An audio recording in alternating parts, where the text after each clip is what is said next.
ছবি পোস্ট করেছিলাম, একটা আপু বলেছিল রেসিপিটা শেয়ার করতে, তাই নিয়ে চলে এসেছি।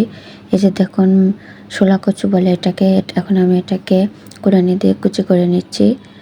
নিয়ে আমি এখানে চাউলের গুঁড়া এবং একটু ময়দা দিয়ে নিচ্ছি। নিয়ে লবণ, হলুদ, মরিচের গুঁড়া দিয়ে দিচ্ছি। দিয়ে ভালোভাবে, এখানে কোনো পানি লাগবে না, দিয়ে মিক্সড করে নেব। চাইলে এখানে আদা রসুন বাটা এবং পেঁয়াজ কুচি এবং কাঁচামরিচ কুচি দেওয়া যাবে, আমি সেটা দেইনি। দিয়ে আমি এখন পাতলা পাতলা করে নিয়ে এপিট ওপিট ভালো করে লাল লাল করে ভেজে নেব।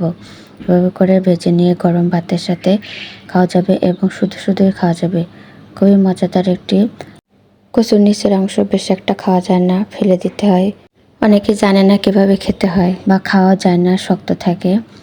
তো সেটা কিন্তু এভাবে করে কুচি কুচি করে বড়া বানিয়ে খেলে খুবই মজা লাগবে এবং জিনিসটা নষ্ট হবে না। এই যে দেখুন, অনেক সুন্দর মজাদার একটি বড়া।